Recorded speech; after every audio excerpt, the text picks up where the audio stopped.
You're listening live to Rightside Radio with Phil Williams. It's hard to go wrong when you're on the right side. Rightside Radio. Solid, conservative, and just plain right.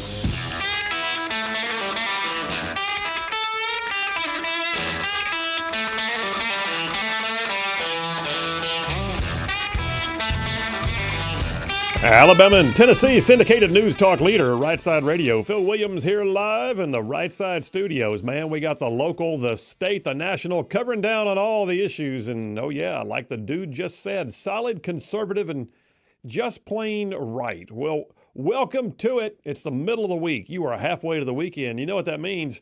We don't even do anything else until we hear from our friend, the camel. Hit it, man. Guess what day it is? Guess what day it is? Mike. What day is it, Mike? Leslie, guess what today is? It's hump day. Whoop, whoop. It is indeed hump day. Like I said, you're halfway to the weekend, and we're going to get you all the way to go home time on a Friday afternoon. How about that snowmageddon, JP? Did you get all the snow last night? Our friends in Huntsville did, but we got cold rain. So we got cold rain. Cold rain-ageddon, yeah. Cold rain-ageddon. That's all we got was cold rain-ageddon. Well, at least it's winter back again, which seems to align with the month that we're in. You doing good? Yeah, I'm great. How about you? I'm good. We got a crazy show lined up for you today. Lots of stuff happening, a lot of moving parts around here. I'll go ahead and just tell you right now, too, at one point, I will have to step out of the studio. Never had to do this before. But I'm going to be on News Nation as an afternoon interview right smack in the middle of our showtime. So at that particular point, I know that Butters is hanging around. So Butters is probably going to be in the studio. JP has certainly got the con. And then I'll be popping right back in as soon as I'm done. But that's coming up in a little while. Anyway, at 3:30, Stephanie Smith from the Alabama Policy Institute will be calling in. They've got a new DOGE effort going on. Did you know that? State DOGE. I'm digging some state DOGE. You know, I told the bookkeeper at my law firm today, I'm just going to call her DOGE from now on. That's her job. She's DOGE at the law firm. But yeah, we got Stephanie Smith from API calling in at 3:30. And then at 4 o'clock, as always, the Grand Council with Jeff Poore and Dale Jackson every Wednesday at 4 o'clock. And there they are. Grand Council, Dale Jackson, Jeff Poore. And I still got a triple dipper full of stuff. So just hit it, man. The Triple Dipper. 3 stories you've got to know.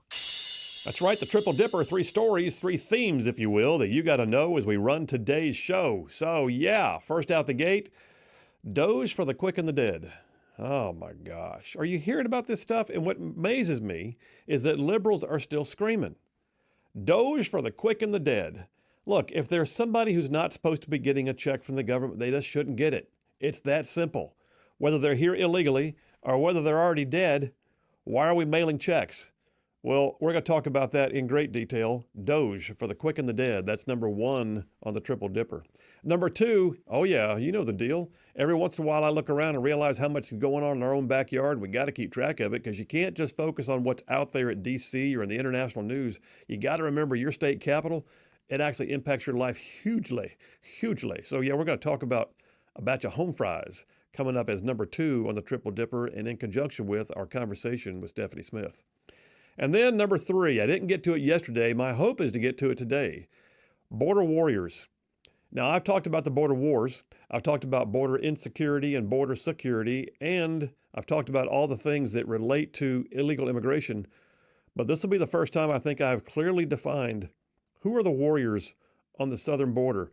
And by the way, some are on the southern side of the border as well.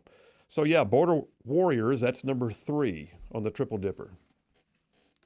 All right, let me jump on into the Rightside Way opening monologue. I'll just remind you guys that the Rightside Way monologue brought to you every single day by attorney Stan McDonald. Stan McDonald, he's a partner at the law firm of Wilmer & Lee up in Huntsville, 30-year veteran in practice of law, sponsored daily of our Rightside Way monologue. And oh yeah, I'll tell you more about him here in just a moment. So, all right, here's the thing. Like some years back, I was in youth ministry full time, right? And there was this one time I took 4 of the guys that I used to spend a lot of time with over to North Georgia. And on one of the nights that we were there, I took the guys into the little town of Jasper, Georgia to get some ice cream at the local Dairy Queen. And there were 5 of us, 3 white guys, 2 black guys. And we walked into the DQ and I got a weird vibe from the kid behind the counter. I mean, he just looked all out of sorts. I heard him mumble to one of his coworkers something like, "Where do these people come from?" I mean, he was rude at the register. He was condescending, so much so that I finally looked at him and said, "Is there a problem?" And he stared at me and just asked, "What?" To which I responded, "You seem to have a problem with us being here, but the last time I checked, your job's to serve ice cream. And ice cream is what we want. Are you going to be okay with that?" And he just stared at me. And then he said, "What flavor?" Let's be clear. At the moment that I was in right there, the kid, he literally had one job in the whole wide world. But somehow, the fact that customers had arrived, perhaps some of which were the wrong skin color, I don't know, it seemed like we had become an irritant to him. Like an irritant that required him to actually do his one job, which in some way infringed on his ability to do his one job. It was just wrong. My guys that were with me, they actually deserved better than that. Well, that Dairy Queen dude, he was a private sector hourly employee, right? But he was still wrong. But what about when the same type of behavior is too often the norm from educated adults who work in our government? Look, I'm at that stage of life right now, apparently. Last year, I applied for my military retirement. 30 total years of service. But the way it's set up, you have to wait till a certain age before you can be able to start drawing it, right? Okay, fine. So I applied for it, and it was painful. It's like a mystery wrapped in a conundrum that requires an appointment in another city after filling out an online application with supporting documents and proof of service. Got it. I did it all. And now I'm still waiting. I'm waiting because apparently they can't tell me how much my retirement pay will be, nor when it will start, because it takes several months to process. Really, several months to decide whether I really did serve 30 years. I don't know. I just thought it would go smoother. And I'll be honest, there's a part of me that's trying to be patient, but I honestly feel like I deserve something a little better than that, just to be honest, just to say it. Here's another one. I was talking to a young Army officer recently. He told me that he and his family had gone through a move, what the Army calls a PCS, or permanent change of station move. Well, they had Army contract movers who were horrible. They literally had to wait over a month and a half for their household goods. And that was after they had to wait for post-housing that had been promised and then forgotten. And in the process, they also incurred some expenses for the move, which the Army regulations are required to reimburse the soldier for, and the Army did reimburse them at first. And then the Army decided it had reimbursed them too much, and so without any consideration to what it does to their young family, it just began deducting hundreds of dollars a month out of his paycheck. I'll be honest, that young military family deserves better than that. I also saw a report this morning that a whistleblower recently came forward from the Social Security Administration. This whistleblower is making known that there was a push in the previous administration to ensure that illegal aliens were approved for Social Security, long-term disability benefits. Like, not just approved, but that their cases were expedited for review and approval.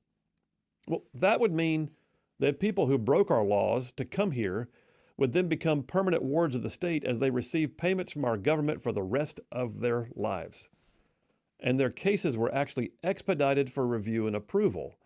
Meanwhile, the VA has millions of backlog disability claims for actual U.S. veterans who have service-related disabilities that they incurred in actual service to the nation. And anyone who's ever been through the VA process knows that an application by a veteran for consideration with the VA almost always gets denied on its first time around. For like, why? It's like a game they play with veterans. But apparently not with illegal aliens. And I'll be honest with you, I think our veterans deserve better. Look, much of America feels like the decision makers and the bureaucrats in government view us as an irritant, like we're in their way somehow. We're impeding their work, their progress, their governance, their one job. Have you noticed that when the government spends your money in a myriad of wasteful ways, it's just how it is? But if the government believes for a second that you spent your money in what it deems, in all of its omniscience, to be an incorrect manner, then it will take any number of punitive measures to get it back, like that young Army family I told you about. Even make life miserable in doing so. Look, is it too much for us to ask for some reciprocity here? Is it too much to ask for government to spend our money that we entrust it with in a manner that is befitting of a first world nation? I believe the people of this country deserve better from their own government, a lot better. And apparently many of you do as well. You may recall there were some viral moments in the last few years when music became an outlet for broader public to express their dissatisfaction with government. The first time I can recall was Jason Aldean singing Try That in a Small Town, right? But the other was that song, Rich Men North of Richmond. Remember that one? By an everyday dude named Oliver Anthony. And Anthony's just a blue-collar guy who until recently had been struggling with his own alcoholism. But he plays a mean steel guitar and he sings from the heart, and both of those songs I told you about, they took the charts by the storm. In mere days, both songs became sensations. They became the most downloaded songs in America. Because both songs basically pointed out that in too many cases, there's a disconnect between those in government and the average Joe and Jane in the heartland of our country. That song by Anthony is sort of like saying to the government, you got one job and we deserve better. But so many politicians and bureaucrats, they know that. They know they have one job. They want us to leave them alone so they can do their one job, which is backwards really, because in fact, we are their one job. But I'll be the first to admit that I too often have low expectations of government. I do. So I don't find myself being shocked enough at times, I guess. I hear the stories and sometimes they don't register because, it's good enough for government work. But that's a dangerous mindset. We can't do that. We can't look at government as that bumbling little cousin who never seems to get it right but always has good intentions and pat them on the head and send them on their way. No. We have to start asking for better. We have to start expecting better. And to be honest, I believe we deserve better from our government as it provides for the common defense, supports the general welfare, establishes justice, ensures domestic tranquility. How about this? Do a good job. When George W. Bush was governor of Texas, he gave a speech once to the Latin Business Association, and the speech was about education. It was about not accepting tepid results, about not being dismissive of somebody's capabilities because of how they were born. Well, in that speech, he coined a phrase. He called it the soft bigotry of low expectations. The soft bigotry of low expectations. That's really a powerful phrase. It describes a patronizing and dangerous attitude, sort of cloaked as a kindness, that assumes that certain people are just capable of less because of their race or background. But what about when we do that because of their job? Well, it's government, so we can't really expect them to get it right, can we? Bless their hearts. Why would we do that? In fact, why do we do that? I know I do that.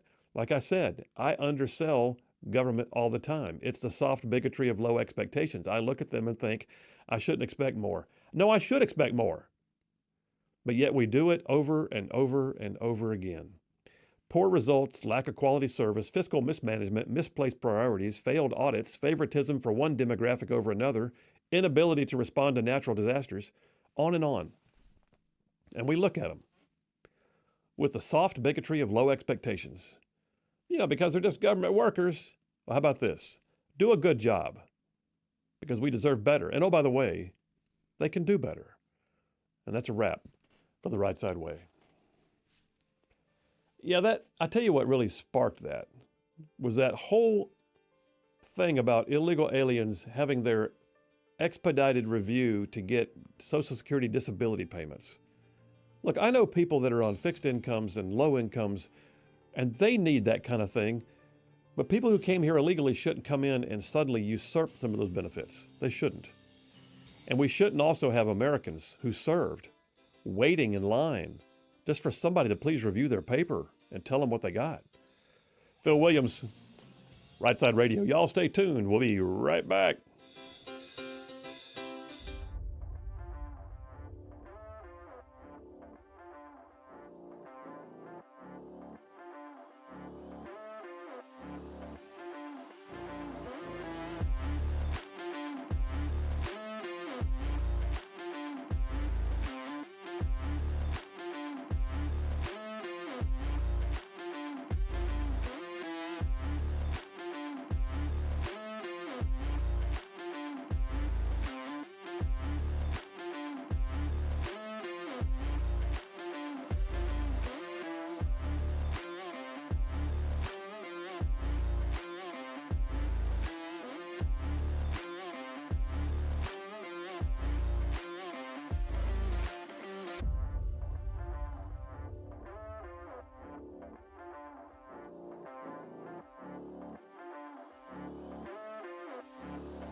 And we are back. Phil Williams, Rightside Radio. Solid, conservative, and just plain right. Man,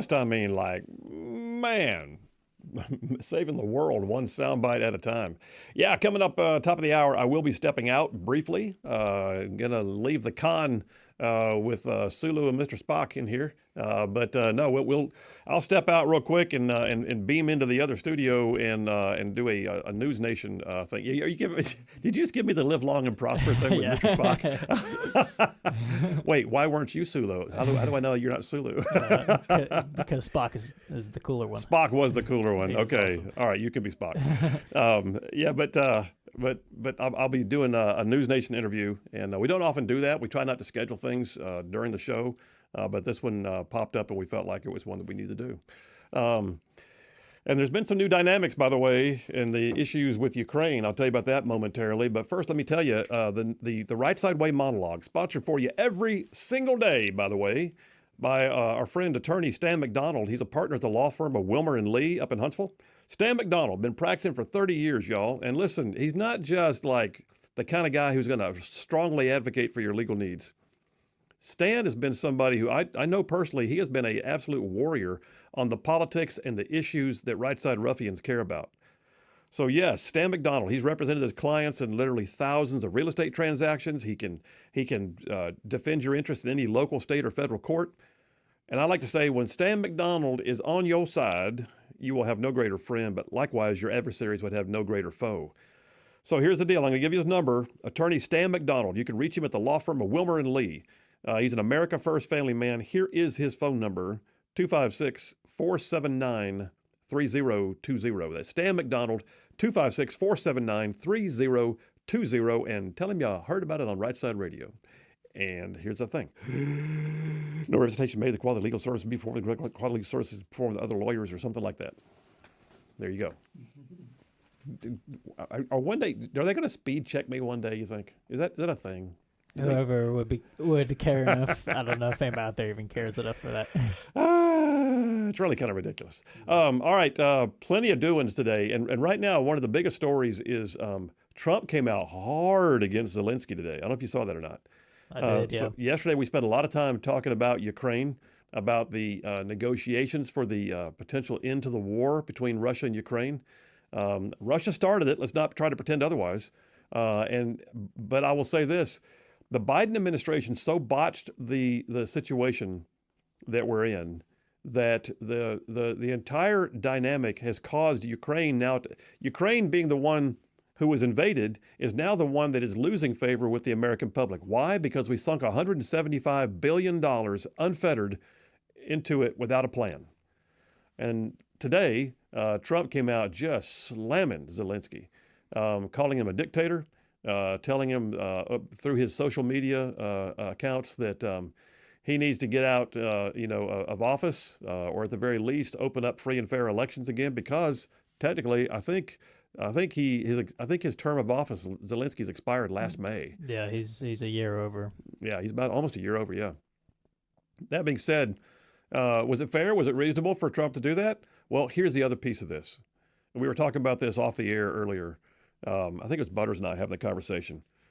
I said yesterday that this is a mediated outcome, right? Like a lawsuit gets mediated by a mediator. In this case, you've got the mediator doing what mediators do.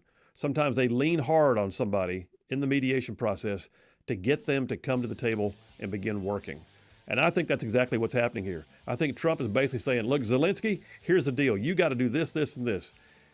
And Zelensky is going to have his opportunity to have a say. But right now, I think the gravy train is about over. Phil Williams, Rightside Radio. We will be right back.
Hey, all you Rightside ruffians out there, you are listening to Rightside Radio, solid conservative, just plain right.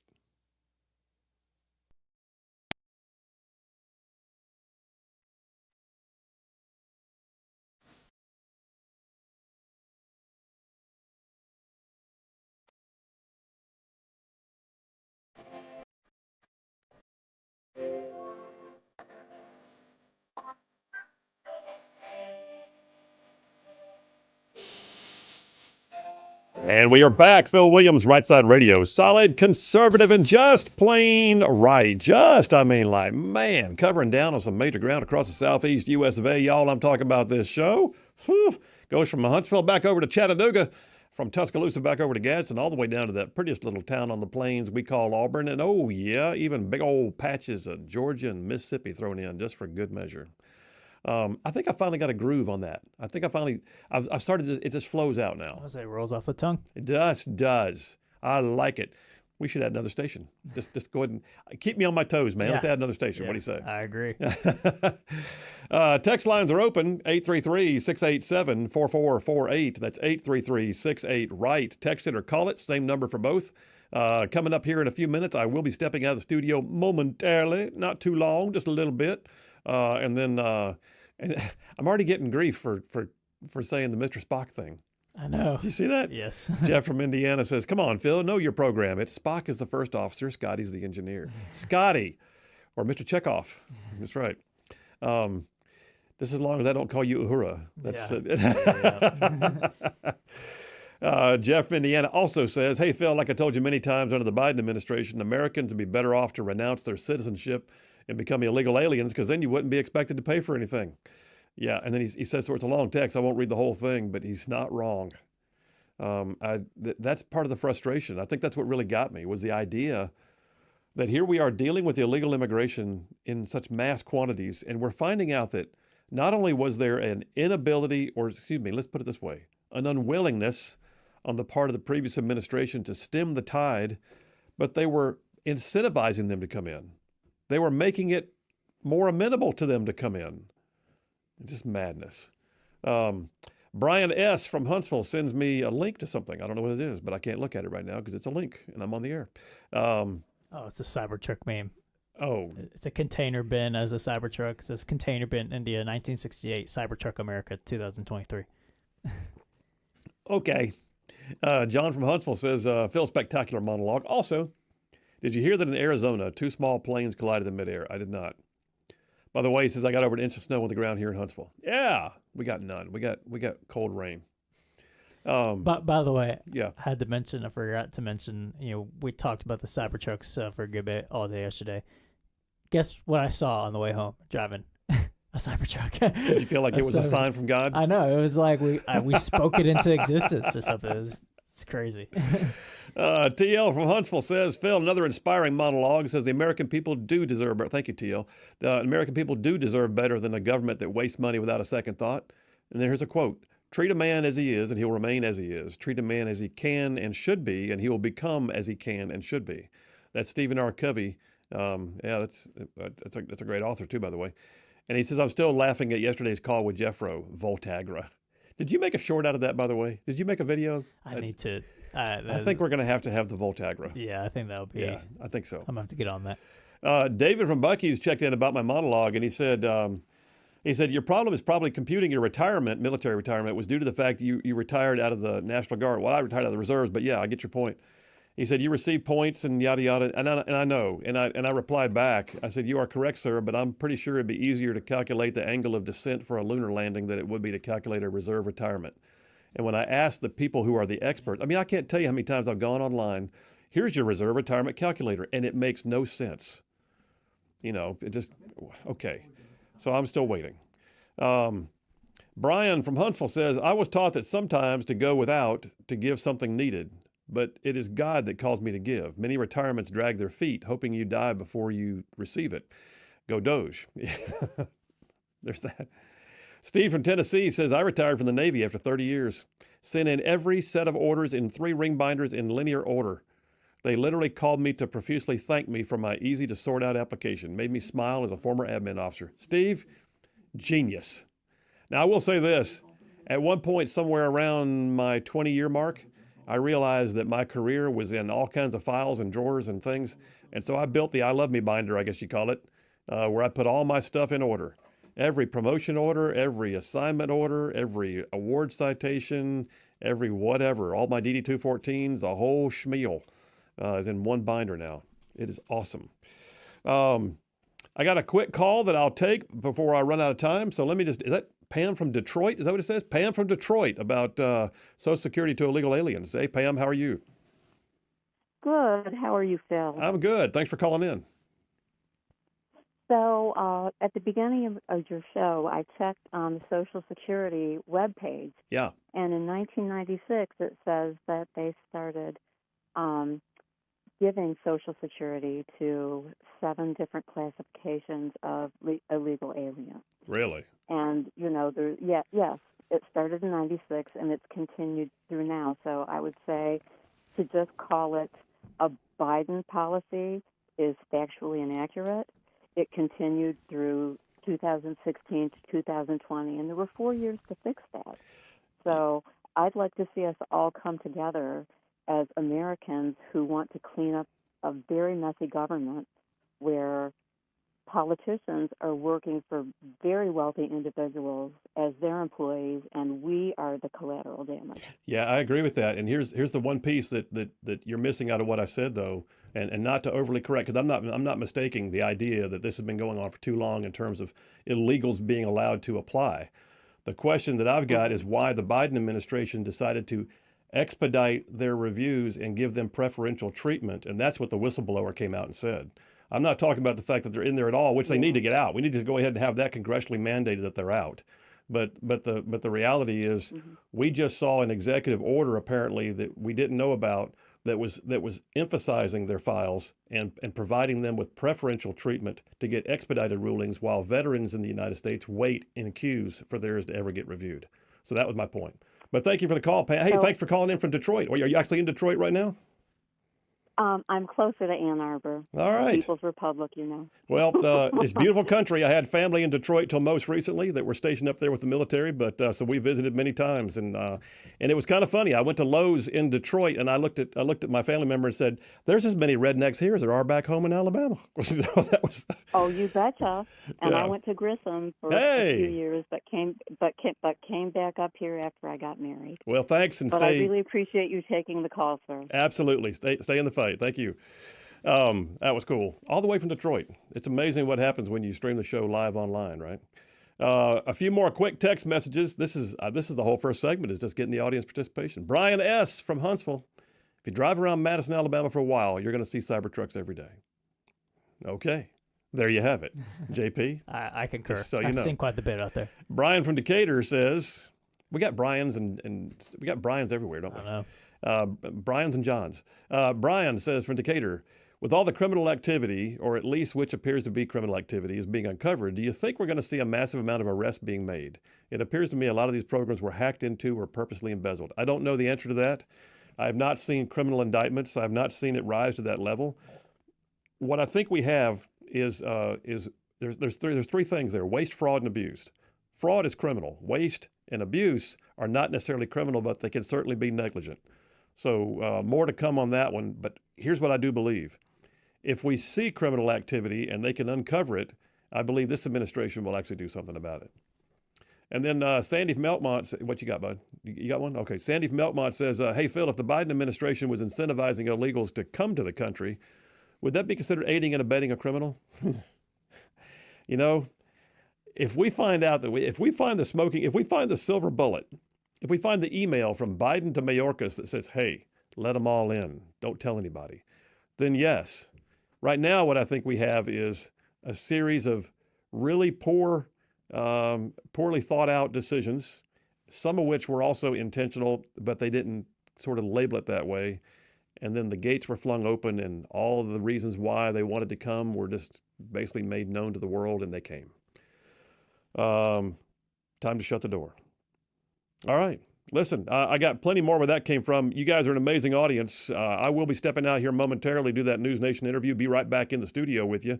Look forward to coming up At 3:30, you're going to want to hear, as we talk about DOGE in D.C., just remember, states have multi-billion-dollar budgets too, like Alabama.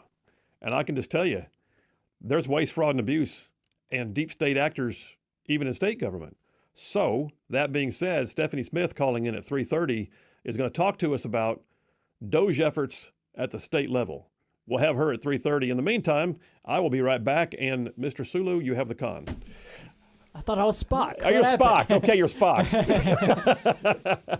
Phil Williams, Rightside Radio. Y'all stay tuned. We'll be right back.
Welcome back, folks, to Rightside Radio. This is producer JP here, live from the Rightside Studios. Phil just stepped out to go do a News Nation appearance, so the next two segments will be me and the Butters here in studio. Butters, what's going on, man?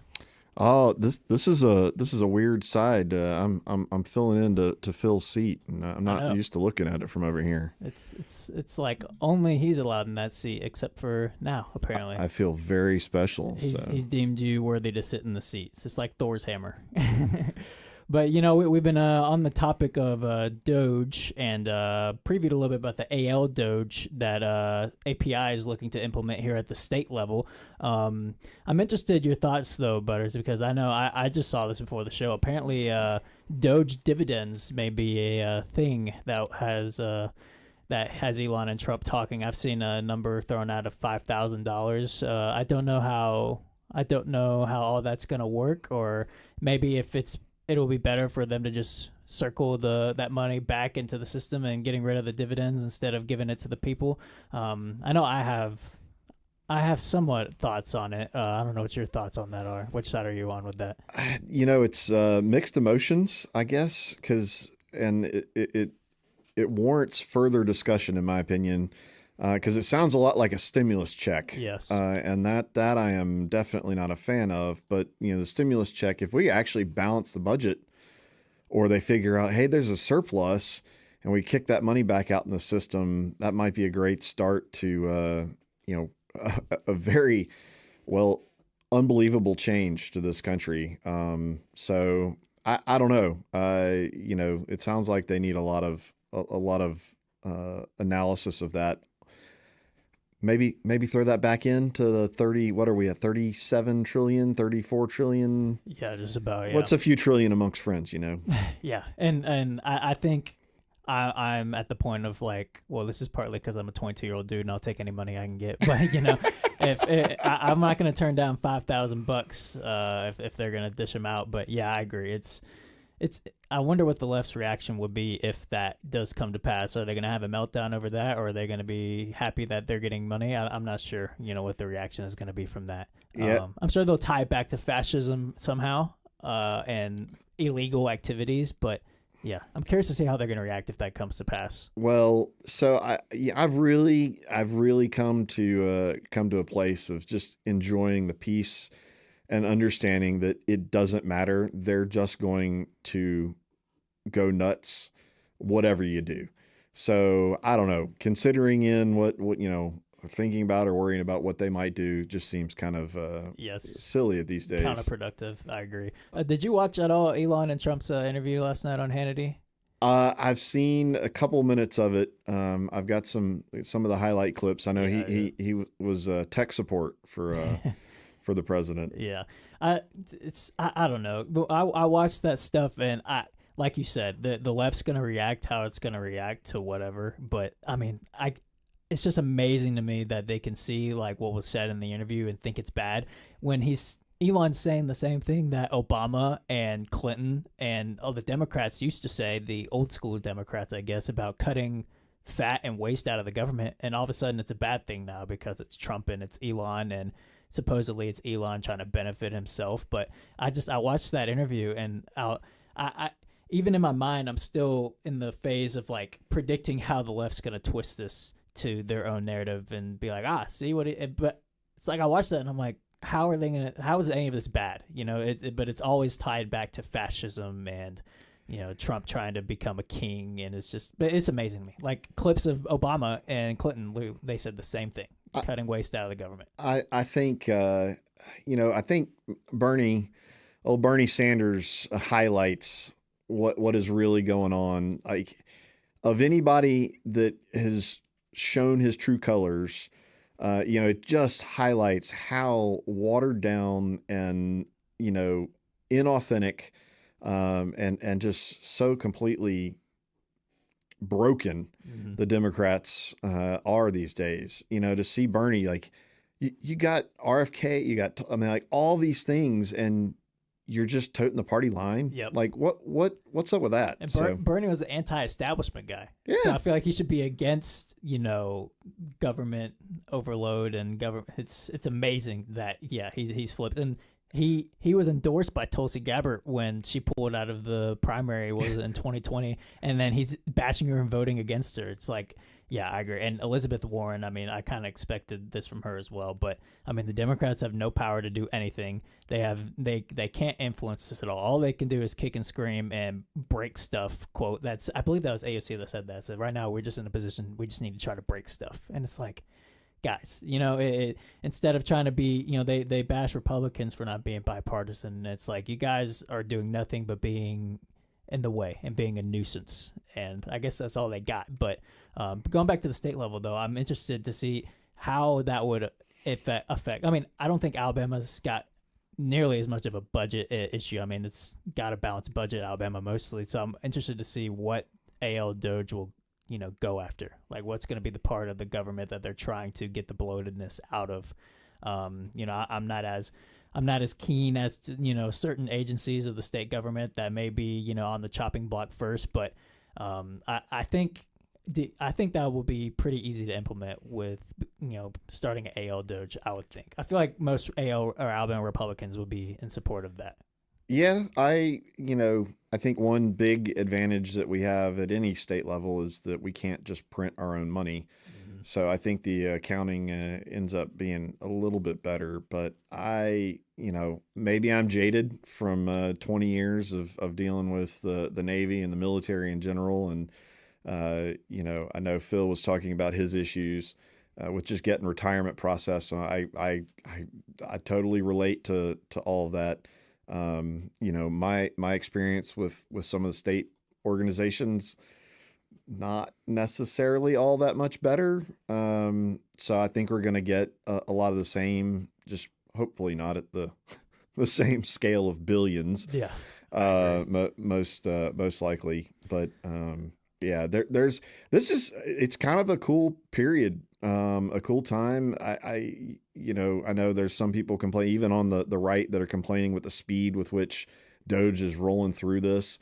And I get it. I get the concern of like, well, are you moving too fast? Are you moving too fast? Like, you're going to break everything, but on the flip side, I think we got to have some very difficult conversations about just how broken the system is, so. Well, I think the speed is because, and they had a lot of time to plan this out. Oh yeah. So the months leading up to the election of coordination of what they're going to do, I don't think it's a sign of recklessness. I think it's just a sign of ready to get this done and over with. But I'm kind of still in the period of shock almost, and almost like, all right, now what's the catch? Is this all just going to change when the next Democrat comes in? Is this going to last? Is this going to stick? But I have been enjoying the fact of, I'm a conservative, and I still can't even keep up with all that's going on. I think that's a tactic, though, that Trump's using, is to go so fast that they don't give them enough time to even formulate like a proper counter response, or all they can do is just flip out, and that's pretty much it. But we're going to take a quick time out, and then we're going to come back. This is JP and Butters filling in while Phil is currently about to go on News Nation, so that's pretty cool. But y'all stick around. We'll be right back.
You're listening live to Rightside Radio with Phil Williams. It's hard to go wrong when you're on the right side. Rightside Radio. Solid, conservative, and just plain right.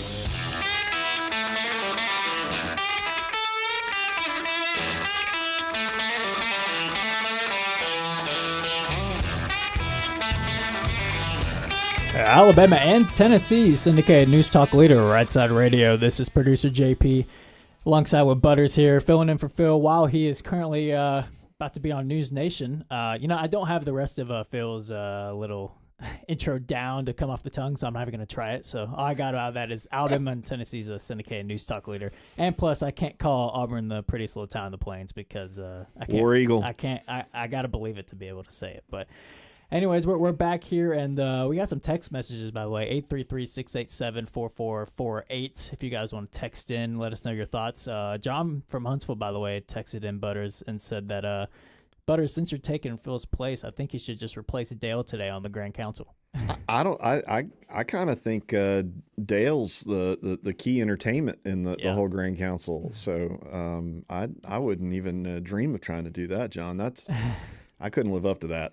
It's if you were to do that, you'd have to match his voice style and talk in his own words. It's not me saying this; is Dale's own words of his voice. He calls himself a strangled cat voice, so I guess you'd have to replicate his strangled cat voice. I don't know if I can bring the energy that he brings. Not many people can. That's why there's only one.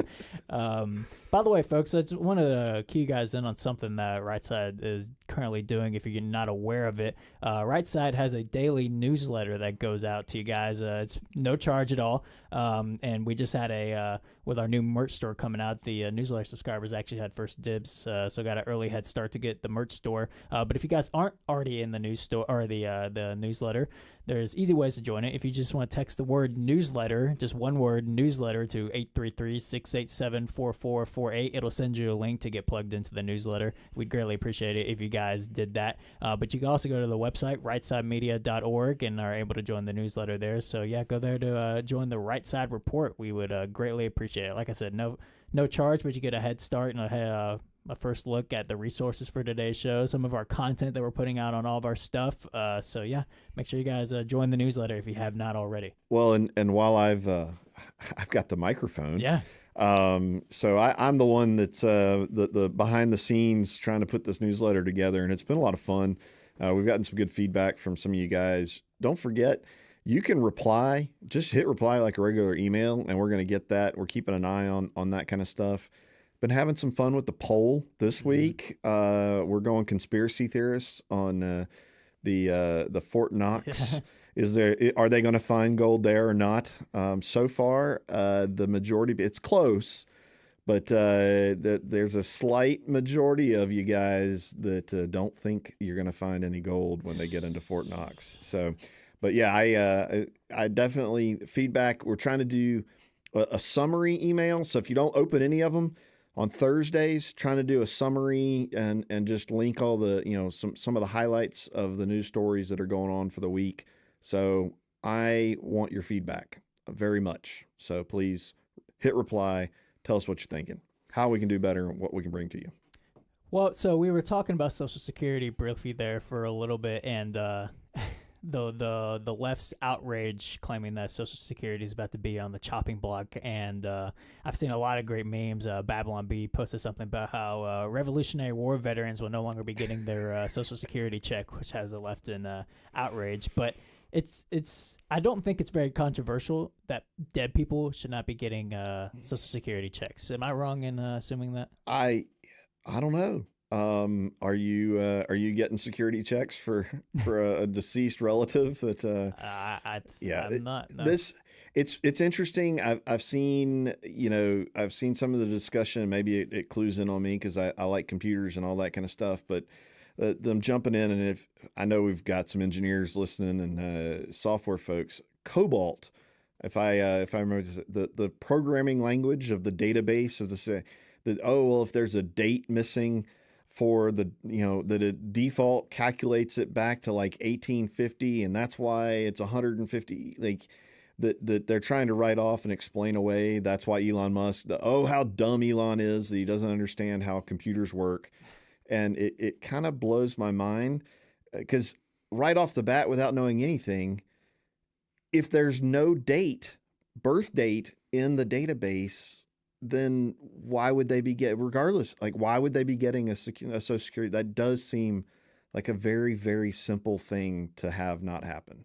Yeah, the guy who can land rockets back and reuse them and is spearheading going to Mars is dumb and doesn't understand computers, according to the left. I saw AOC call him the dumbest billionaire ever. It's hilarious. There definitely comes a point where I'd ask, well, at what point how do you define dumb? If that's the criteria you're looking at. And he was their poster boy before he became a Republican, because he was the Tesla guy, the EV leader. So yeah, now that he's flipped sides, he's not so much. They don't like him so much anymore. But I'm gonna steal Phil's clip real quick, because there's a good clip here talking about Social Security. So $72 billion apparently in improper payments over an 8-year period was found in an inspector general audit. But here's a quick clip of MSNBC talking about that. There was an inspector general audit last year that showed over an 8-year period, the Social Security Administration made almost $72 billion in improper payments, a little less than 1% of payments in that time period. Now, the report also says that most of these improper payments were overpayments, not payments to deceased people or people who didn't qualify to receive these payments. At the same time, Jose, this effort by DOGE is to go through this agency like every other and try to weed out waste and fraud. Yeah, I mean, and also $72 billion, and that's without a comprehensive search. I mean, that's significant. That is significant, I would say. $72 billion of that is quite significant. I'm shocked that MSNBC would even acknowledge 72 billion. Like, I can't even. Why this is so difficult of a conversation for us to have as a nation, it's beyond me. So yeah, that's without a comprehensive search. Yikes. Well, and Elon's talked about this many times, about the stuff that they're doing right now is just common sense stuff. Like, it's not, I mean, they like to point out the USAID thing and all that, claiming that he's just going in and cutting open and getting rid of departments as a whole just to try to fit his political narrative or help himself somehow. But like stuff like, stopping $72 billion of improper payments, that's just that's a layup. That should be easy fixes to stuff. And then if you pile up all the easy fixes and the layup stuff, and all of a sudden you've cut like $1 trillion out of the deficit, which I think is what Elon claims that he's targeting to do with just doing the common sense stuff. But yeah, I agree. The common sense stuff of, maybe we should stop improper payments of Social Security. Like, that is all of a sudden, the common sense stuff is being turned into political stuff and trying to fit the left's narrative. But it's just, I agree. It doesn't make any sense that you can make that controversial. I guess when you've got a group of people that really, really struggle to understand that by default, if you are an illegal, if you are an illegal alien in this nation illegally, from the get-go, you have broken a law. Yep. So maybe it's really that same philosophy of, oh, we're going to take people's Social Security, but they're dead. They don't it's fraud. I don't understand. As far as government waste, I'm sure, especially our folks up in the Huntsville area. From my time dealing with the military, I mean, there's so many easy little things that I'd look at and go, wow, we're just lighting cash on fire. Yeah. And sometimes it's necessary. Sometimes there's an inefficiency that comes with large organizations and certain things you need to do. But yeah, no matter what you do, you probably ought to, hey, what's this money for? At least maybe jot a little quick note down somewhere. Well, So I saw a story today of you mentioned the military stuff. Apparently, Trump is wanting to cut the military budget by 8% per each 5 years in a 5-year period.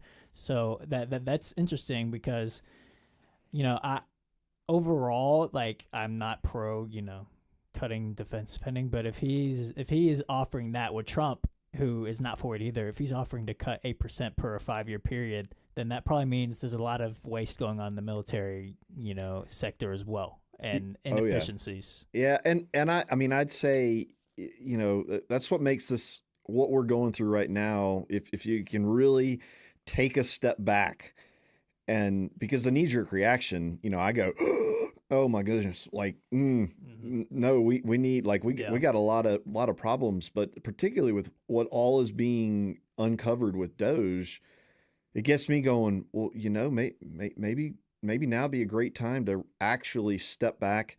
What processes are broken? Hey, could we do? I know the Marine Corps. God love them. They always get the short end. They always find a way to do with little. And the only one that's passed an audit. Yeah, yeah. So maybe there are better ways to do some of that. So maybe cutting it isn't necessarily if we can fix some of the waste that's in there. Yeah, I just hope we're all able to have a very, very difficult conversation about what does it mean to really cut spending, give more money, raise spending, whatever we're doing. I hope DOGE kind of changes the whole perspective, if that makes any sense. Yeah, I agree. And I like you said, I mean, if Trump, who is not against cutting defense spending, if he's saying that needs to happen, then there's probably a tremendous amount of waste and inefficiencies in the defense industry. Well, we're going to take a quick time out, and I think Phil just wrapped up his segment there on News Nation, so we'll see if Phil's going to return momentarily. But in the meantime, we'll take a quick time out, and we'll be right back. This is Rightside Radio. We'll see you guys on the other side.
And we are back. Phil Williams, Rightside Radio. Solid, conservative, and just plain right.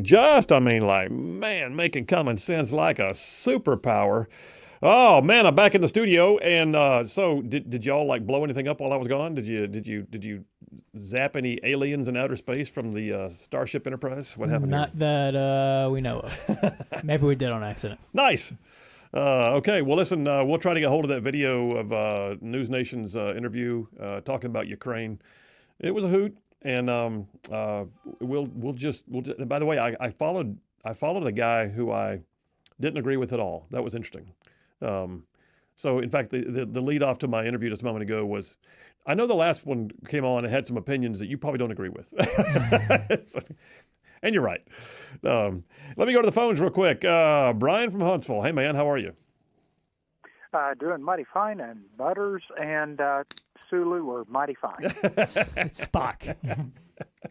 I know, I was teasing you, man. But in any case, that was spot on, and especially with DOGE, it's so much like when I am trying to help somebody else says they need food, and I will actually go in and buy them food, but I'm not going to give them the cash. Let's go to Ukraine. I'm not going to give them cash. They need the bombs. Send them the bombs. Have them sign for it. Same thing as Israel. But don't just throw the cash out there. That's exactly right. You don't know where it's going to go. Yeah. Give them the goods. No doubt. Y'all have a good one. Thank you, buddy. No, that's so true. I don't know what y'all talked about while I was out of the room, but God knows what y'all talked about while I was out of the room. But I will say this: I completely agree. Send them the things, unless there's a reason why you have to send them some cash. But then you supervise and check the audit trails where it went. But I mean, we're right now. Even Zelensky's saying, "I didn't get that much money." So what? All right, then somebody did. What are you about to say? No, I was going to say we just talked about DOGE, and we played your third clip talking about the $72 billion and was improper payments from Social Security, and that's even before like a full comprehensive search of all that. So yeah, I want to point out too that clip you played. That was MSNBC. That was talking about a Biden-era inspector general found that report. So this whole idea that Trump's in there looking at things, DOGE has got access to our documents. Well, the friggin' IG was uncovering the same stuff during the Biden administration. They just didn't say anything about it. And now all of a sudden MSNBC wants to talk about it? Where were you then? $72 billion. Yeah, but this will get twisted into something about how Trump's a fascist, even though it's improper payments, like in the name, improper, as if they shouldn't be paid. Well, I think what we're starting to see is that Trump derangement syndrome, the symptoms are resurfacing. The entire, viral effect of Trump derangement syndrome was put on its heels when all of a sudden there was this election that caused a shift in the dynamic, and the whole space-time continuum was disrupted and all of it. And now that they're realizing their new normal can't be avoided, TDS is coming back just hard. TDS and EDS combined. Yes. Not the other one, the Elon derangement system. Yes, with Voltagra. Yes. I don't know what y'all said while I was gone, but Shane from Lacey Springs has texted in Roll Tide. Yeah. What did y'all do? I said I omitted the part about Auburn being the prettiest little town in the plains from the intro, and that brought up that text. Did you do so intentionally? Yeah, and I said I did. I said I can't say it. Oh. Hey, the folks down there on Auburn's WANI 1400 AM 98.7 FM, you are the prettiest little town on the plains, just so you know. Dave from Madison, Alabama just texted in, says Forbes says that AOC, that would be the AOC who used to be a barista and now is in Congress making laws. Forbes says AOC is only worth $125,000. I don't believe it. I don't believe the $39 million either, he says. So, Dave, thanks. Chris from Starrett, Alabama says, Butters, how long were you in the Navy? I did 24 and retired in June of 23. I spent 11 years in San Diego, and Butters is not in the room. Hey, Butters, how many years total do you have in the Navy? 20. 20, he says. 20. And 10.5 active, 9.5 as a reservist. 10.5 active, 9.5 reserve. All coasts. All West Coast, right? Both coasts. Both coasts. Oh, you were an all coast. All Coast guy. Okay, cool. It's Christopher Sterrett. Thanks for your service, man. All right, coming up here in a few minutes, we're going to come back for the next break, and I've got our friend Stephanie Smith from the Alabama Policy Institute calling in. And listen, we talk a lot about DOGE, right? We talk a lot about what's happening with DOGE DC. Who let the DOGE out and all of it. Elon Musk. How about this? State budgets have billions and billions of dollars. State level DOGE. Wouldn't that be a thing? Well, Alabama Policy Institute's got it going on. We'll talk about it. Phil Williams, Rightside Radio. Y'all stay tuned. We'll be right back.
You are listening to Rightside Radio, solid conservative, just plain right.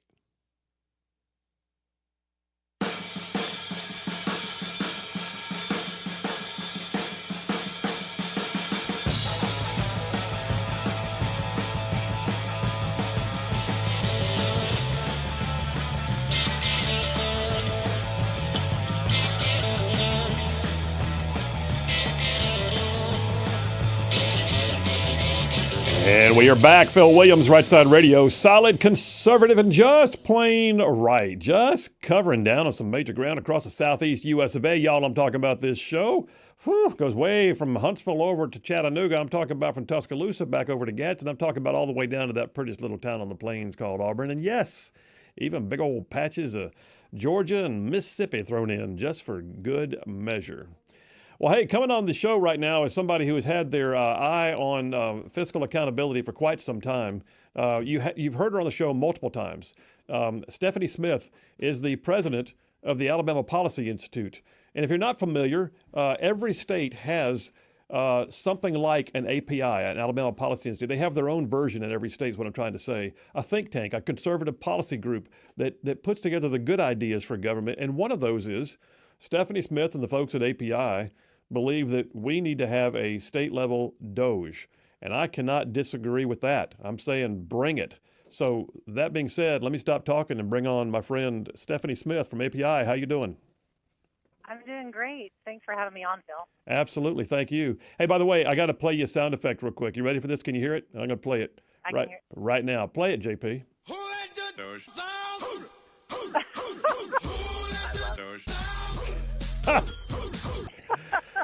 Oh my goodness. I'm going to need for y'all to send that to me so that every time we release something new, we use that as our soundtrack. I'm for it. I'm for it. Just tag us in it. It'll be fine. I'm for it. Oh my goodness, that's so funny. Well, listen, and by the way, that was actually Elon's voice that got dubbed in saying Doge.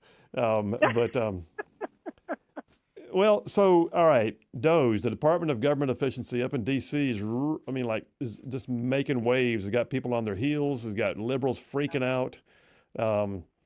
But down here, we are a decidedly red state with a supermajority in the House and the Senate, and yet you're still making waves with the idea of a state-level DOGE. Tell us what you got going on. Yeah, so our thought process, and, you've been affiliated with API for a long time. API has kind of already been the DOGE, and so we've been pointing out fat and waste and inefficiency for years.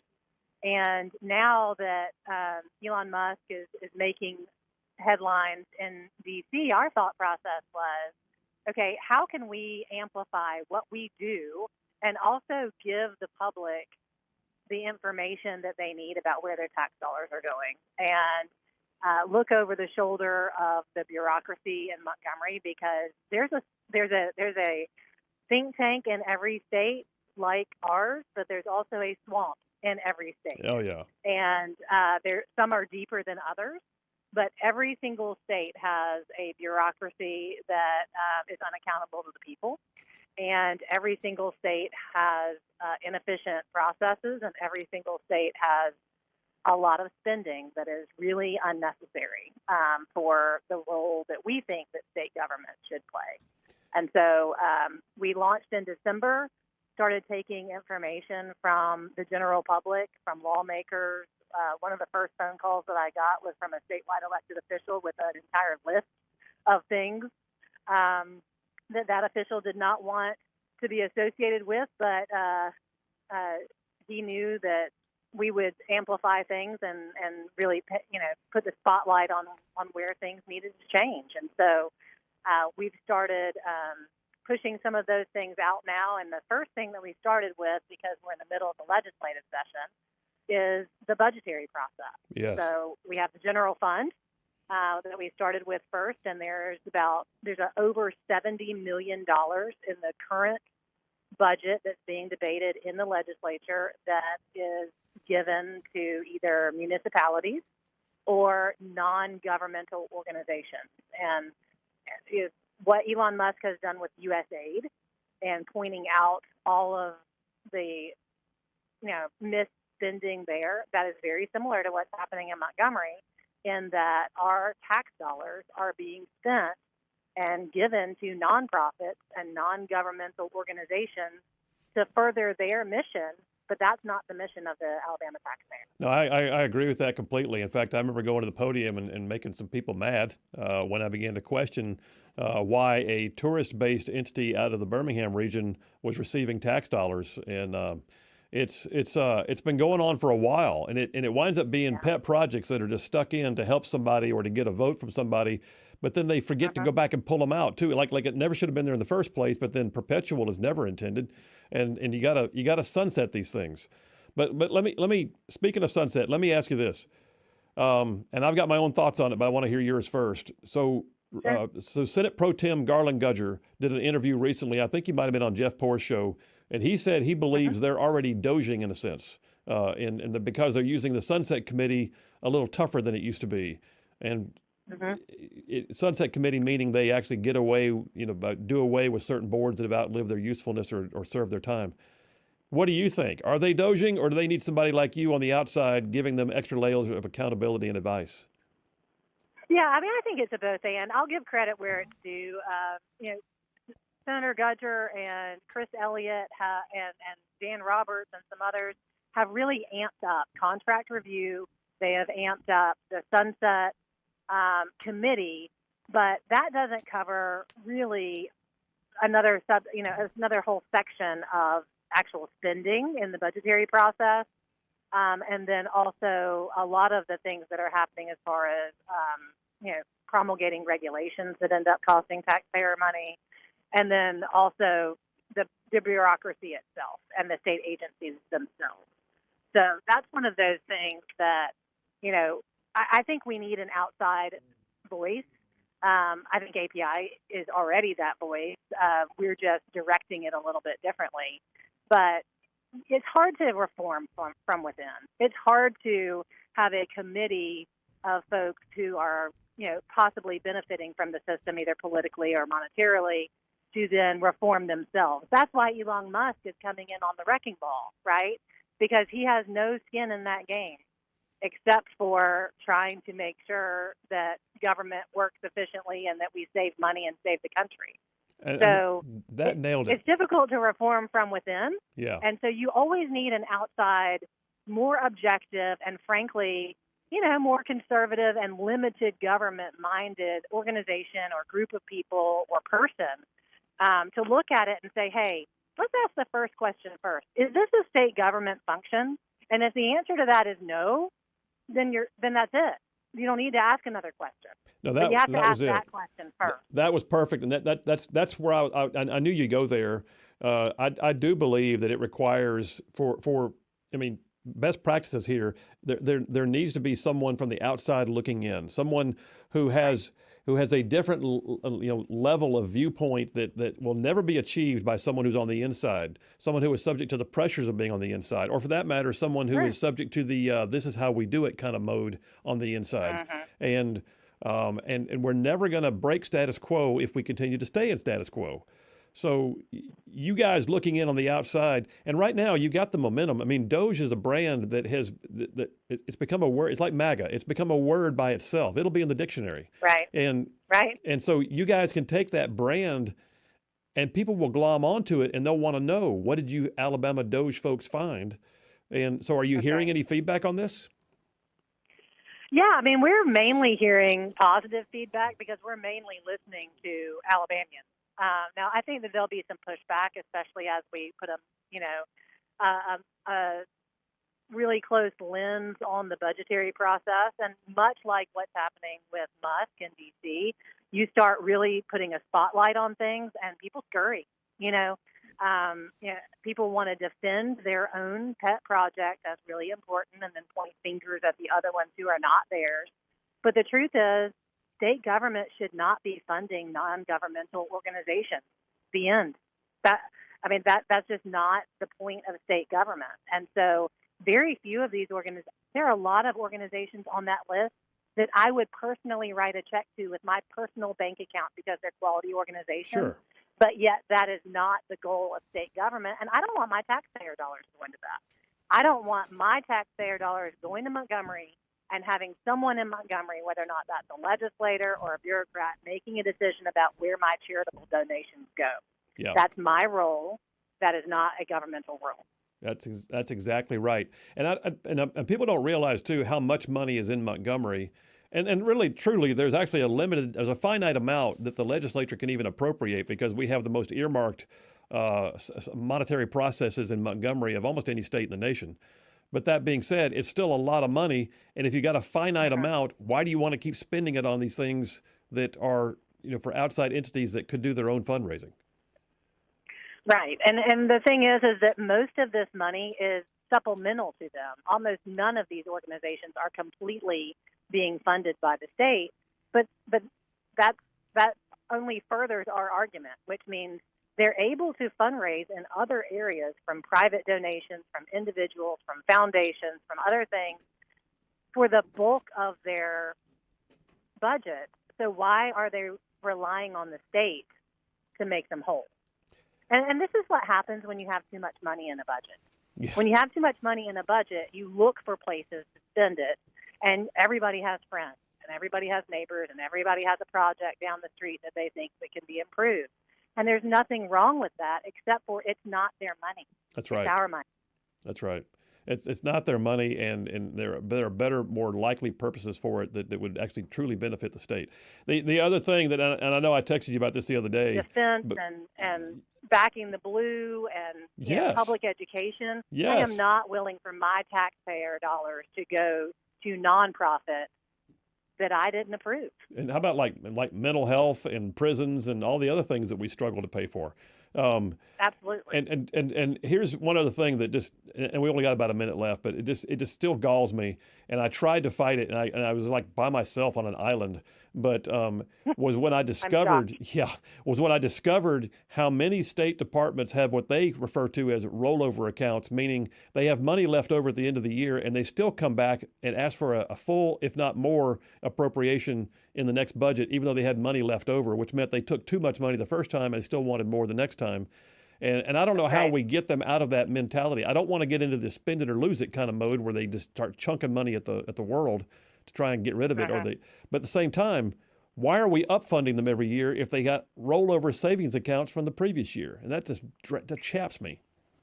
Yeah, no, you're exactly right. And that's a lot of what Musk is doing in D.C. is that he has a zero-based budgeting mentality. Yes. And he did that at Twitter. He's done that on other companies that he's run.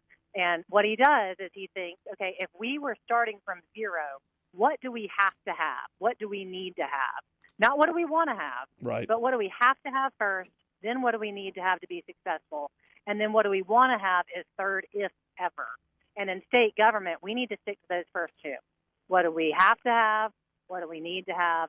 And then stop and return the rest of the money to the people. Perfect. And that's a great place to leave it. My friend, Stephanie Smith, thanks so much for the work you do. Keep us posted. And if you send out another DOGE report, we'll get you back on again, all right? All right, sounds good. Thank you. All right. Stephanie Smith, Alabama Policy Institute. By the way, I didn't get her to say it, so I'll say it for her. You can find out more about them and their work at alabamapolicy.org. I'm still a distinguished fellow with API, and I spent several years on staff there. And actually, API is where Rightside Radio birthed out of. So good roots. All right, listen, we're taking a break. We're coming right back. We'll get some text messages and sort of wrap this one. And then coming up top of the hour, Grand Council, Jeff Poore, Dale Jackson, little old me, Phil Williams, Rightside Radio. Y'all stay tuned. We'll be right back.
And we are back. Phil Williams, Rightside Radio. Solid conservative, just plain right.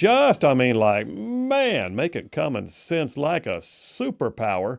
Barry from Gunnersville checking in. He says, great guest. She nailed it. She always does. Stephanie's sharp as a tack, man. Stephanie Smith, Alabama Policy Institute. She's always got the goods on what's happening down in Montgomery. Victor from Huntsville says, Phil, benefaction through state compulsion is not charity.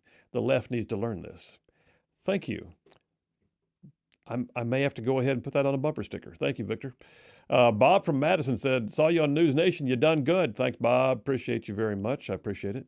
Now, some of these, I don't know if I read any texts y'all have already read while I was out of the room. No, we only read like one or two of them. So okay. What do we got then? David at Bucky's is he actually says the controversial mom episode is titled Alabama DOGE. Yeah, that's right. Thank you very much. He said it's definitely something worth listening to.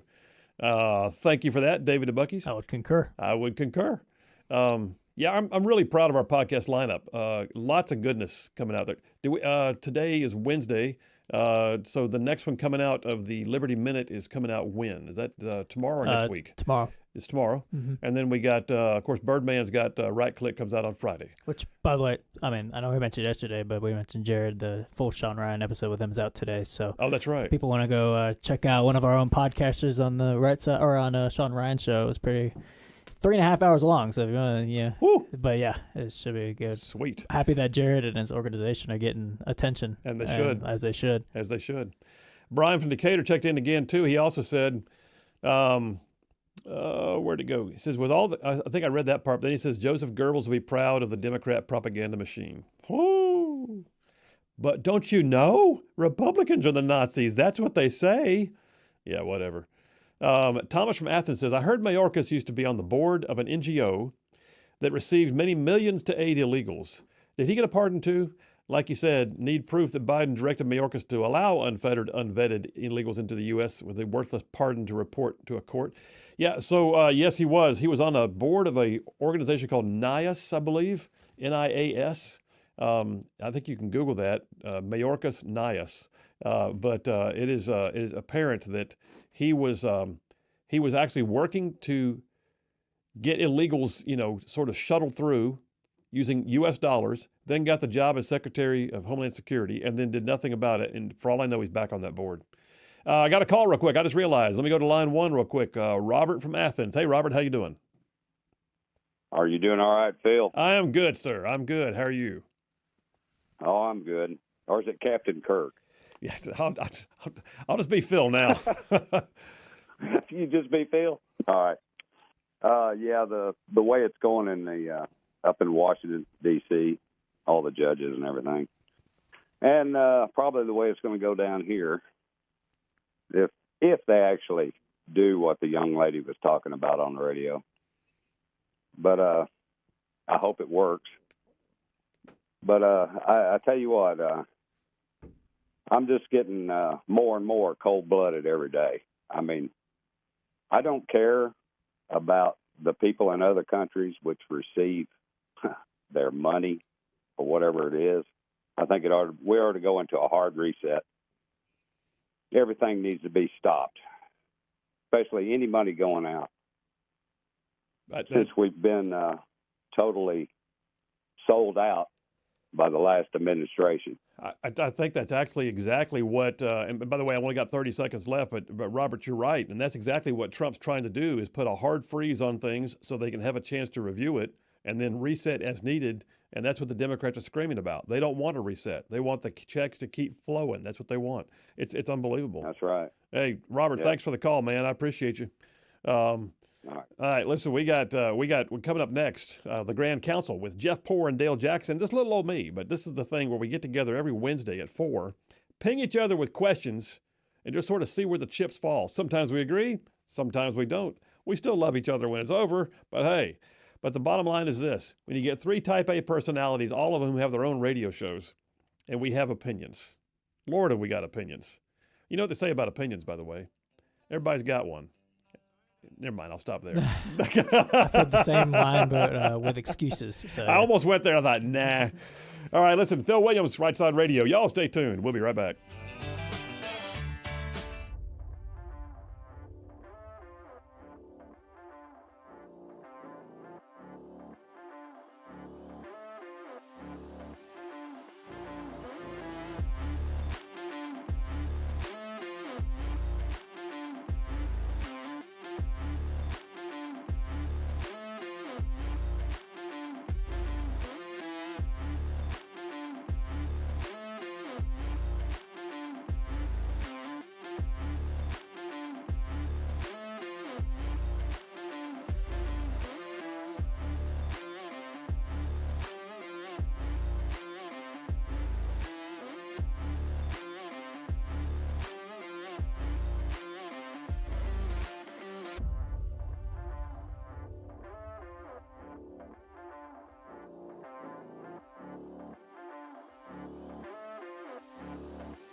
You're listening live to Rightside Radio with Phil Williams. It's hard to go wrong when you're on the right side.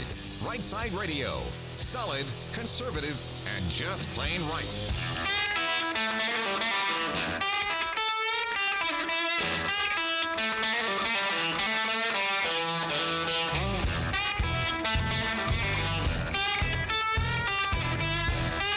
Alabama and Tennessee syndicated news talk leader, Rightside Radio. Phil Williams here live in the Rightside studios. Man, we got the local, the state, the national, sometimes the international. And oh yeah, like the dude just said, solid, conservative, and just plain right. All right, well, it's Wednesday afternoon. You know the deal. We get to Wednesday afternoon at the 4 o'clock hour. And y'all, we got to spend some time doing what we like to call the Grand Council. And I'll just remind you guys, the Grand Council is brought to you by DeKalb MD, and I'll tell you more about them here in a few minutes. But right now, let me just call the roll.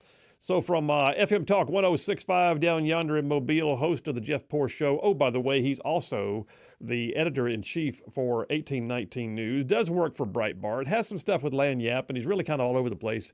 Jeff Poor, are you there? I'm present. You are indeed. Glad of it. All right, and then turning my view to the north, I'm looking at 770 AM, 92.5 FM, host of the Dale Jackson Show on WVNN, also does work with Yellowhammer News, has a TV gig, all-around good dude. Dale Jackson, how are you doing? You there? You are indeed. Good Lord. Stand at ease. I pronounce a quorum. Hit it, man. Assemble the Grand Council. Ba-da! All right. I'm calling a quorum. We're in, and I'm going to say with the hot mic, Dale Jackson, you first. All right. So there's a lot going on in the Alabama legislature, that is sure. But I want to take things a little closer to home. There was a local school board leader in Huntsville, Andrea Alvarez. I've had a little bit of bad blood with her in the past. She went on social media and told her followers, and they did not take this very kindly, most of them who are normally supporting her, that if you were going to send your kid to a private school and take school choice money, that you should have to look every student in the school in the face and basically apologize for doing so. And you're robbing the school system of all that money, apparently. So I see two things here. One, Dale Jackson using my show to get back at a woman who he admits he has bad blood with. I mean, I use every one of my platforms to get back at her. So come on, that's what you're supposed to do. What a Nimrod. Did she really say that? She did. And my question is this.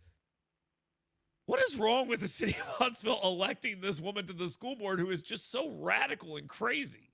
I don't know. In too many ways, the politics in the beautiful city of Huntsville is becoming purple. But that's not purple. That's full on teachers union blue right there. So is she like a retired educator, member of the teachers union? What's her background? She's a young woman. She's a youngish woman. I mean, she's not an older guard or anything. She was one of those people elected in Alabama from the Persistence PAC, where they went after local races and they won. Well, Republicans ignored them. And this is the result of that. Well, first of all, she's young and misguided, I guess. But the reality is she's got no world experience to be able to say that. And I fully expect that she has an opinion somewhere that differs with somebody else, and she wouldn't walk down the halls apologizing to people for having a differing opinion. The bottom line is parents have a right to say what is best for their child and be darned with the consequences. And the state law now backs them up. Jeff? Andrea Alvarez wish Birmingham Blue Dot would come back on Dale's radar.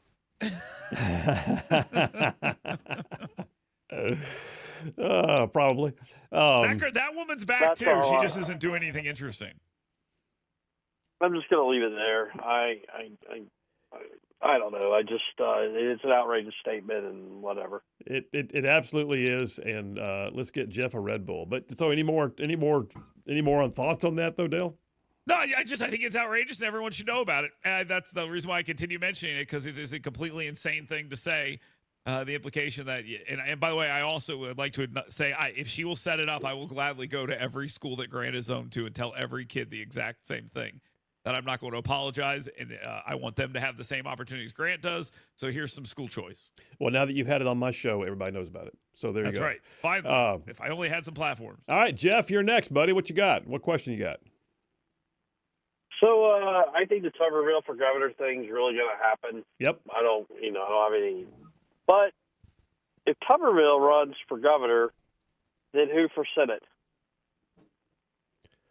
Well, Dale, you want to go first? I mean, I got thoughts on it, but go ahead. Well, I keep hearing that it might be Ainsworth, but he doesn't want to go to D.C., so that's one of the suggestions people make.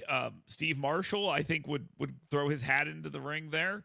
But again, don't know. I mean, are we really going to be looking at a world in a couple of years where Ainsworth and Marshall are out of politics completely? I mean, what's Marshall County going to do?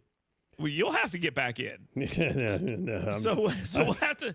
I don't know the answer. I'm guessing there's a lot of if this shakes out that way, I think that Senate race is very crowded. So let me throw out. I will say this. So to answer your question, Jeff, directly, I do believe also. I agree with you. I think Tuberville's in. I'm hearing he already has a team of consultants on hand that are doing the whole preliminary stuff. I think that puts Ainsworth in a very dicey situation. I think Ainsworth saying he doesn't want to go is his way of saying he wants to go. He's not with politics. He's not done with politics. I could still see him doing something along these lines. And looking at the U.S. Senate would be a hard thing to pass up when you're a statewide officer with some measure of name ID and there's an empty seat, so you're not running against an incumbent. But here, I agree with Marshall. I'll throw one more out there. J-Town. I could see that. His profile has been coming up. Is he going to be an Alabama resident at that time, or will he be in D.C.? Well, we don't know. But right now, what I'm saying is he is an Alabama resident, and if the seat came open, I would not be a bit surprised. Yeah. It's good street cred. I'm joking about that. I believe he'd still be considered an Alabama resident. Your own thoughts there, Jeff Rowe. What you got? All the names y'all mentioned, Ainsworth's a little trickier because I do believe in what he says he has, like family concerns. Sure. Not wanting to go to D.C. I would watch Nathaniel Ledbetter. I think that's a real possibility. Carolee Dobson's out there. I mean, can she win it? I don't know, but she might take a shot. She's shown that she's able to raise money, and she's kind of the idea of like, I don't know, would Alabama be able to sustain two women, sort of young females in the Senate? I don't know, How sexist was that? I mean, it's like, is that we've always had a little bit of balance there, right? Jeff Sessions and Richard Shelby are very different. Jeremiah Denton and Hal Heflin, and then you could even say Tuberville and Katie Britt. There's sort of you sort of get a variety there of, and this, I don't know that there would be that variety of, the breadwinner for the state side by side with sort of the ideological champion of what Alabama's thinking of the era. And that's just historically, you wouldn't have like the same lane running both seats in the U.S. Senate. Anyway, those, I think you got to watch, but I agree it's a crowded field. I just, there's not going to be a whole lot of money floating around in 26. So let me ask you this too real quick, Jeff, because I know you got your finger on the pulse of this stuff. Two names in the last race, Mo Brooks, Mike Durant. Do you see any chance either one of them would want to come back into the fray? They may want to come back into the fray, but it's too heavy of a lift. I don't think Mike Durant, he's just sort of turned off by the whole process. Yeah. Mo Brooks, if you're out there listening, you really want to do this again? That's entirely up to you, though. He's not gonna. Mo's not getting back in. I don't think Mike will either. I think the both of them have probably had their fill. So I think the names we named, and I guarantee there's going to be a business type, a BCA type that's going to be put out there and suddenly have money. Bradley Byrne. I don't think Bradley will do it, although he's kept his name in sort of the community down there in Mobile. Let me just say this before we wrap this part of this up. Right. Doesn't the state benefit significantly if Tuberville would stay there? It does, but I wish he would really stay. I know that this has nothing to do with whether he will or not. I just think he is so much better of a United States senator than I expected him to be, which sounds like an insult, but it's actually an insane compliment. Well, but I think though when he talks down about D.C., when he talks about the fact that he's sick of the swamp, I think he's legit. I think he seriously is sick of the D.C. swamp, and there's a part of him that would want to come back home and do work in the state that he has a residence on the lake. All right, let me get one question in real quick. It's a short one. Is it a short one? I don't know. So Ivy's a lame duck. And yet this ADVA bill, the Department of Veterans Affairs bill, I got issues with the way that went down, but it came out of the Senate. And here's my question. She's a lame duck. Does she still have influence? Is she making promises? What is happening? How did that bill get moving? Jeff, you first. Ed Oliver, the House sponsor, has an axe to grind with Kent Davis. There's some kind of bad blood. I don't fully comprehend it. I honestly believe Andrew Jones moved that bill and did what he did yesterday because I think Kay Ivey called in a favor. Look at the Rebuild Alabama Act back in 2020. What was one of the first roads, 4-lane, that was right there in your neck of the woods, Senator? Yep. 411, right into Cherokee County, right? Talk about 759. It's never going to get done well. It looks like it's moving on. And I think that Andrew Jones and Kay Ivey, he's done some things for that district, and she called it a favor to Andrew Jones, and he did what he had to do. Maybe so. All right, time to take a break. Round one, the Grand Council, Jeff Poore, Dale Jackson, little old me. We'll take that break and come right back, and I don't think I even gave Dale a chance to answer that question, did I? Probably for the best. It's just my way. All right, Phil Williams, Rightside Radio. Y'all stay tuned. We'll be right back.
And we are back. Phil Williams, Rightside Radio. Solid conservative and just plain right. Man, giving you all the truth you could slap on a bumper sticker. All right, so we're going right back to round number 2 with the Grand Council, Jeff Poor, Dale Jackson, and me.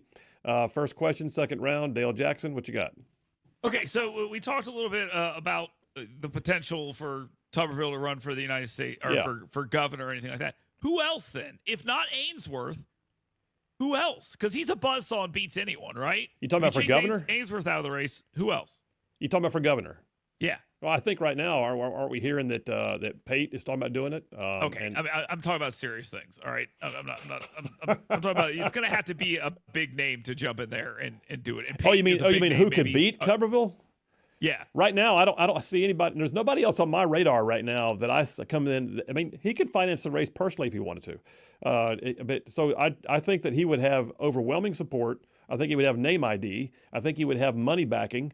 And I think he would also have big fun being. I mean, he's a pretty good retail politician. I think he'd be out there, and I think he'd probably get Trump's endorsement. So, wow, Jeff, your thoughts?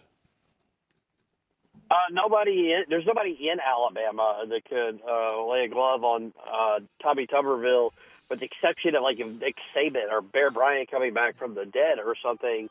But I expect like Lyndon Blanchard, somebody like that, somebody with some deep pockets, because it's a lost cause. You will lose. You're right. He's going to clear the field. Wait, so Nick Saban runs. Let's start the rumor. Nick Saban runs. We call it the Iron Bowl of elections. I'm liking it.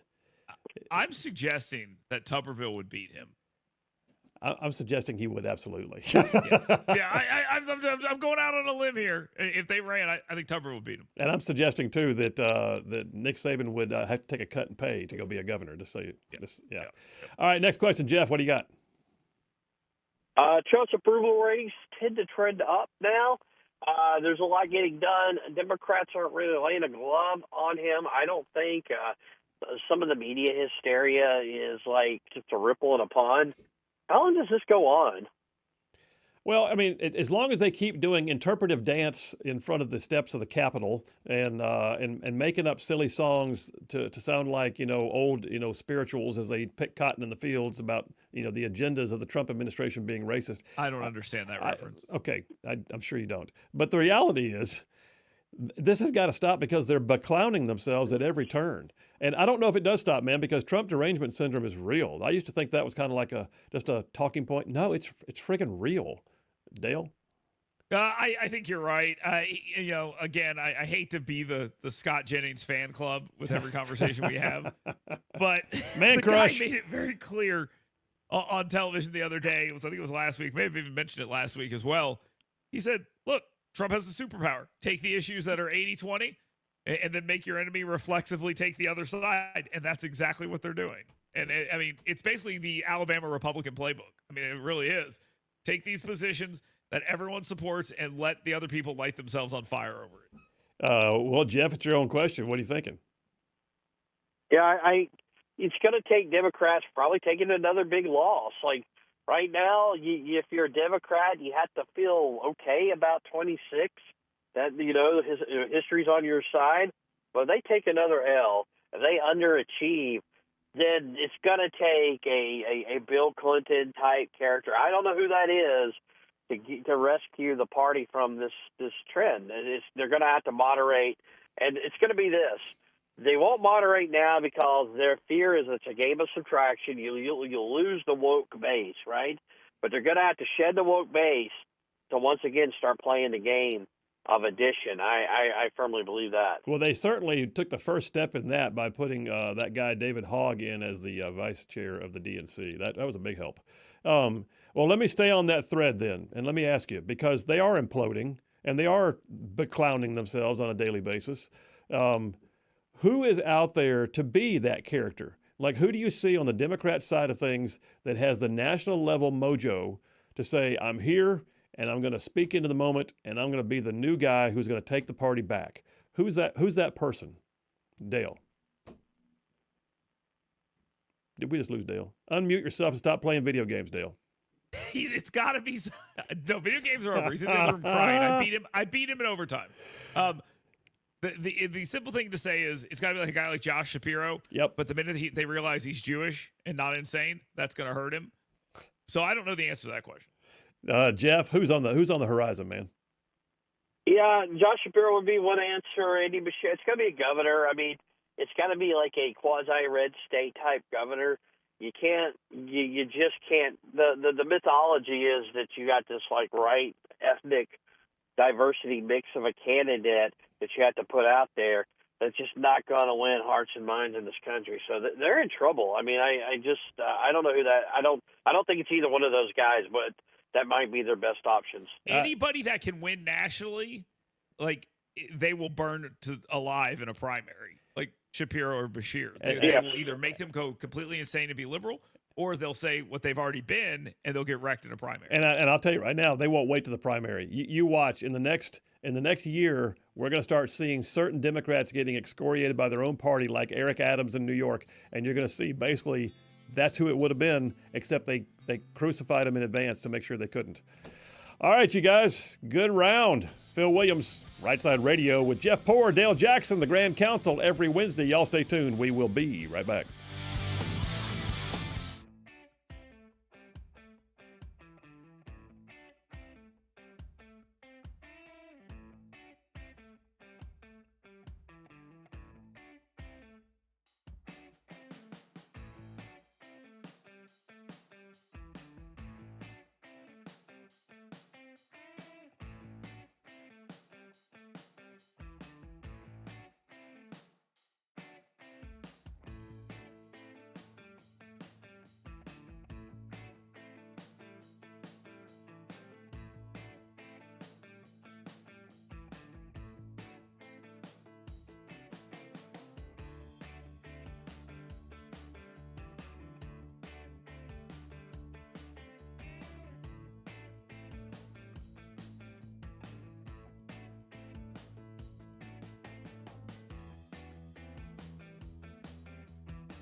Hey, all you Rightside ruffians out there, you are listening to Rightside Radio, solid conservative, just plain right.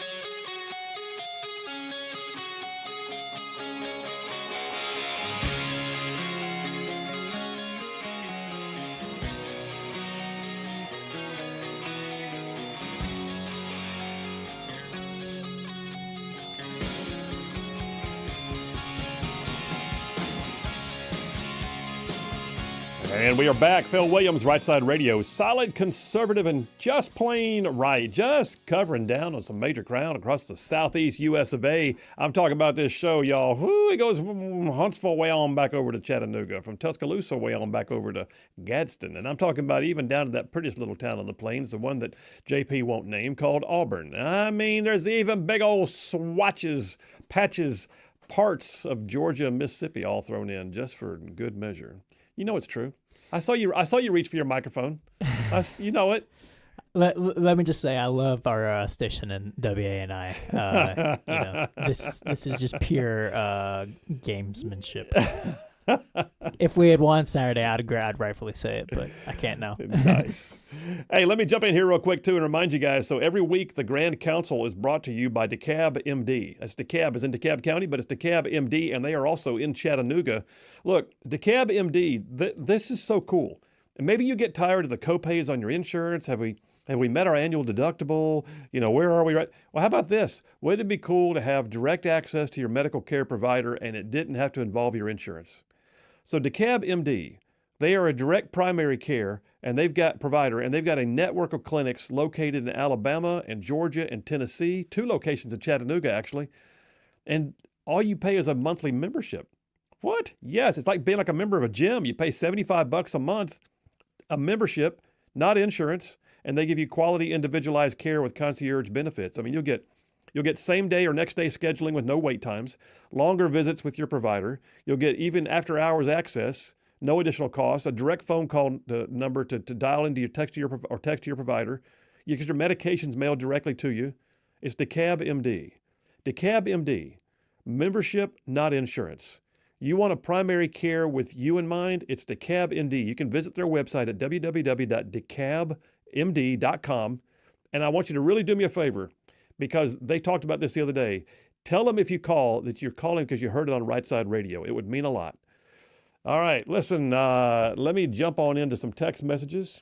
And then I got something I want to describe for you about a process, about a thing that I saw that had to have just happened. In fact, I can read the article from 1819. I can tell it probably did.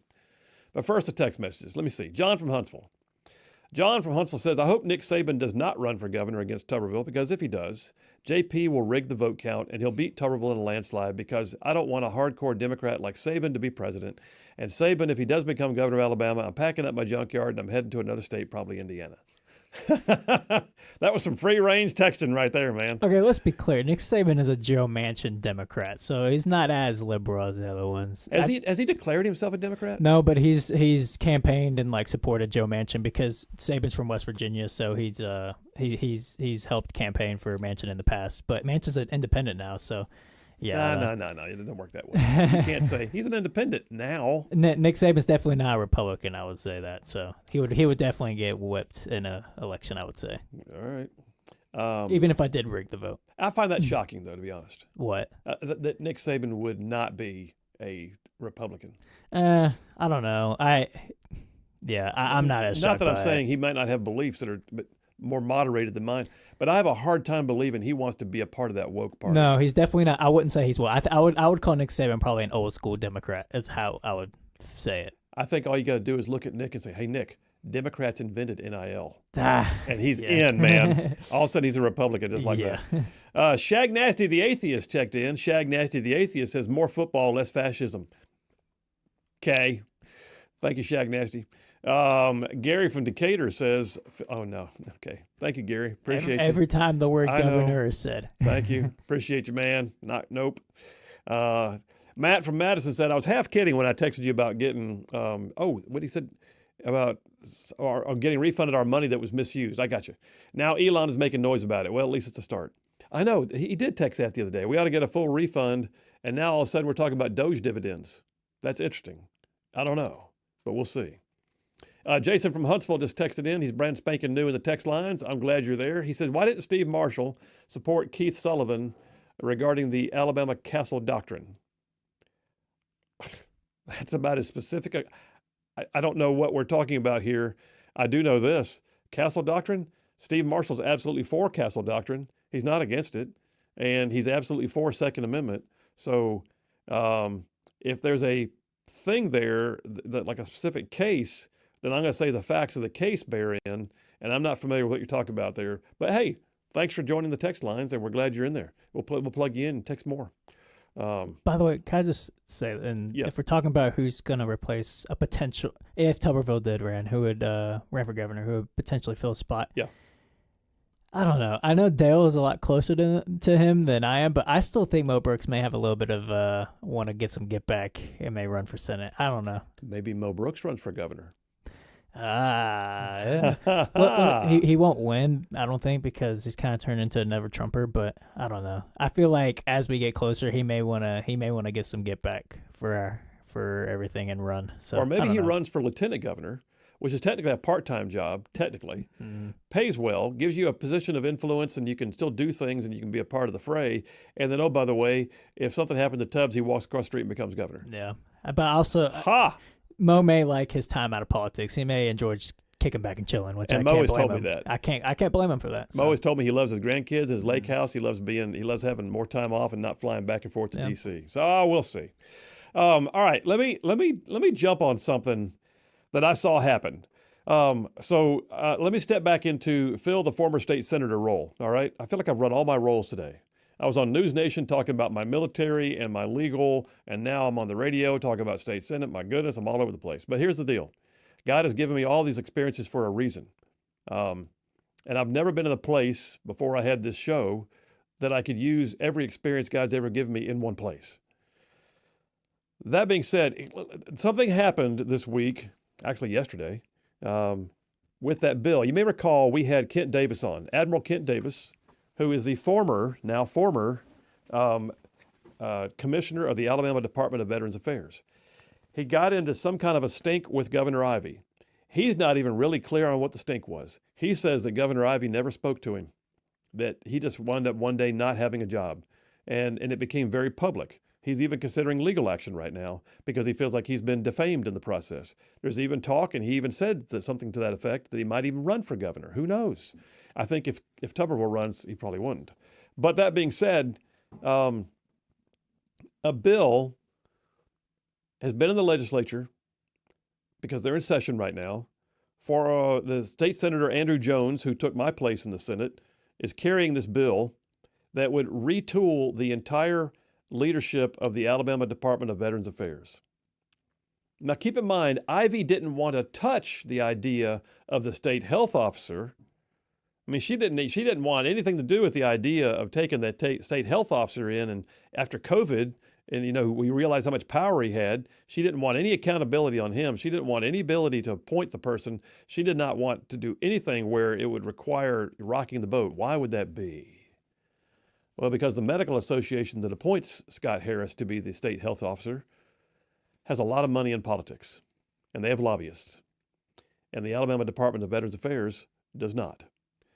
That being said, the bill stalled last week because there was a public outcry.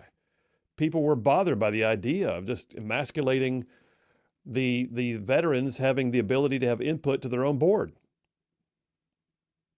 And then yesterday it came out. Came out of Senate, I mean. Yesterday, on a vote of 21-9, the bill came out of the Senate. It probably had to have 21, I'm not positive, but I think it did. And it got what it needed. It got 21-9. Okay, that's 30 votes. There's 35 senators. What the heck? Where did this go? How did it work out that way? Why did the bill suddenly get substituted? And let me just tell you what just happened. I can tell you exactly what happened. I'll drop some phrases on you real quick, and this is exactly what I believe happened. I'm going to use some phrases here. He dropped a sub. Some people took a walk. They changed out the chair. They called up the bill out of order. They basically used the previous role and they got the thing done. What does all that mean? What that means is this is a bill that shouldn't have passed, but it did because somebody somewhere didn't have the strength to say no. This bill came up literally, it was carried over at the call of the chair, right? Lieutenant Governor Will Ainsworth is the chair. Now, when he presides over the Senate, he's got to take a break once in a while. Everybody gets to take a bathroom break or whatever. Lieutenant Governor Will Ainsworth gets out of the chair to take a break, and suddenly the Democrat, Roger Smitherman, is the one who's asked to sit in the chair and hold the gavel. So now you got a Democrat in the chair, and there's 5 senators not in the room. Why would that be? I would bet that at least a few of those took a walk. What does that mean? That's the inside baseball phrase these senators use for you don't want to be in the room when this one goes down because then you'll be on the record. So take a walk, man. Take a walk. I had a guy tell me one time, hey, man, this is a dicey bill. You might want to take a walk. And I told him I didn't come down here to take a walk. That's not what I do. He didn't know how to deal with me after that. But the reality is 5 people were not on the roll. 5 people took a walk. Now, maybe somebody was out sick. That happens sometimes. Maybe somebody was meeting with their constituents in their office and didn't realize the roll had been called. But there's 5 senators not there. They got exactly what they had to have to move it, 21-9. And then I'll tell you this, changing out the chair, that put Ainsworth in a position of not having to preside over the passage of a bill that he openly said was a bad bill. Really? And then there's a substitute. What does the bill do now? Well, the bill now says the governor gets to appoint the commission, and the board, which is made up of decision-making people from the veterans groups around the state, is going to have less authority. Well, now. And then you look at who did vote against it. Thank you, gentlemen and ladies. How about Tom Butler from Madison, Sam Gavan from Huntsville, Will Barfoot from Pike Road, Chris Elliott from down yonder in Baldwin County, one Democrat, Vivian Figures, April Weaver, Lance Bell, Keith Kelly, and Marika Coleman, a Democrat. So 2 Democrats jumped in there because they were mad about something. The rest of those were what I would call the more conservative members of the Senate who said, we're not. When they got back in the room and they voted no. I just gave you the processes. So when I read this, this is one of those bills I can look at it and I can tell the way this thing went down tells me a deal was made. It tells me that someone said, y'all take a walk, you get out of the way, replace the person in the chair, bring up the bill out of order, get it done real quick, walk away, hope nobody notices. We'll deal with it in the House. That's exactly what they did. That's just crap. That is crap politics. And that, by the way, and I guarantee you Andrew Jones is going to take a victory lap. And he shouldn't, because that was a crap passage right there. Crap passage. All right. There's my inside baseball. We're taking a break. We'll come right back. Got a few text messages and things to clear up. And y'all, we're heading to the house on hump day. Phil Williams, Rightside Radio. Y'all stay tuned. We'll be right back.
And we are back. Phil Williams, Rightside Radio. Solid, conservative, and just plain right. Just, I mean, like, man, making common sense like a superpower.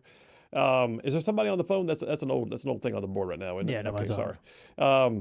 Hey, so by the way, I got a quick update. 1819 News just published a story. This is new today, probably new this afternoon, actually. That bill I just talked about, the Alabama Department of Veterans Affairs bill that just sort of came out of the Senate without, basically like it was one of those like dark of the night kind of bills. It just got down to the House, and the House committee that has the House version of that bill says, slow your roll. They just basically said, we're not even going to vote on it this week. And the quote is from the chairman, we decided to slow this down a little bit so we have some maximum visibility. You know what that tells me? They're hearing from their constituents, or they want something that they want in the bill that's not there yet. Right now, I think from what I've gathered, they're hearing from their constituents. By the way, the Eagle Forum, extremely conservative organization. I spoke at one of their banquets recently. Eagle Forum has been advocating against this bill in a big way. And I just really see this as this thing's, I don't know that it has legs. I think that people were tired of it getting jammed up in the Senate, and maybe they just wanted it out of there and let the House deal with it. But that's where it is right now. It is sitting in House committee, and the House is saying, we're going to slow this thing down a mite. Just y'all just sit back and wait. Oh, wow. Okay. I've seen that happen many, many, many times. A couple of text messages. Shag Nasty the Atheist again says Fox's Garden Hen House. What are we talking about? Oh, there's a text before that. He says, if anyone thinks all the waste and fraud fines by DOGE will go to anyone other than Musk and Trump's cronies, I got a deal on igloos outside of Mar-a-Lago for you. Fox's Garden Hen House. Shag Nasty, let me ask you a question. What are you going to do when you don't have Trump to hate on? What will you have to turn your hate to something else at that point? You gotta, the thing is, you gotta be able to call balls and strikes. And right now, you are not a fair and even-keeled umpire, if you know what I'm saying. Am I a conservative? Yes. I will also call out Republicans when I see the need. You got to branch out there, man. John from Huntsville already has the grades in. He must have somewhere to be. He says Dale Jackson and Jeff Poor get a B+ for their below average performances. JP and Phil both get an A- for their just okay performances. It means today's co-winners are Butters and Stephanie Smith with an A++. Congratulations. By the way, he said, I still think Butters should have replaced Dale on the Grand Council today. He put that proposition in when me and Butters were filling in. Well, then what would I do? What would I do with Butters and Lee on Thursdays? I don't know. And Dale and Lee, have Dale and Lee on Thursday and Butters and Grand Council. I think I said that if Butters is going to, he was going to have to replicate Dale's self-proclaimed strangled cat voice, which is hard to do. Self-proclaimed strangled cat voice. As in, that's Dale's words, not mine. Wow. Hey, by the way, we were talking off the air. So Kash Patel passed his procedural hurdles, and we're looking for a confirmation vote on him. Like when do we think? So Mark Wayne Mullen, I think, is the Oklahoma senator's name. He claims that they were on track to have a vote by tomorrow on his confirmation. That's gonna be a hoot, man. Man, they were kicking the ball down the road, trying to slow down Cash's procedural vote for a reason, as in Schiff being like, let's hold off on this, and they did the same with Pam Bondi as well. So I think those two, I think Cash might be the one that the left is scared most about of Trump's cabinet positions or confirmation votes. And, you know, the reality is though, he's not going to be able to just do things that don't exist. Mm. He's gonna be able to go in there and go, well, look what we found. Oh, look at this email. Yep. Hey, by the way, here's a whistleblower. Yep. Oh, look over there. We got a series of emails. And if he does, good. Yeah. Why wouldn't we want that? I mean, the left's just delaying the inevitable, honestly. Which, hey, by the way, I got to give props. Because apparently Mitch McConnell voted yes on Cash's procedural vote. I don't know if that's a rumor or not, but that's what I saw. So maybe... Well, Mitch did get hit in the head recently. Yes. Maybe he didn't realize. Yeah. So, Maybe he accidentally pressed yes, or maybe this may be a thing of press yes then press no on the actual vote. So I don't know. We'll see. Oh gosh. Okay, listen. It's been some more kind of a day, and some more kind of a tomorrow too. So listen. I'll just tell you right now, we're going to keep our eyes on the ball because there is so much happening right now. You almost have to just keep your eyes open 24/7 to see it all, and it's pretty amazing to watch. But here at Rightside Media, we're staying on top of it, and we're going to come in every single day and do what we can to educate, enlighten, empower, and entertain you on what it means to be a conservative walking around in today's crazy world. In the meantime, there are more of us than there are them. God is still on his throne. Y'all stay in the fight. We'll see you tomorrow.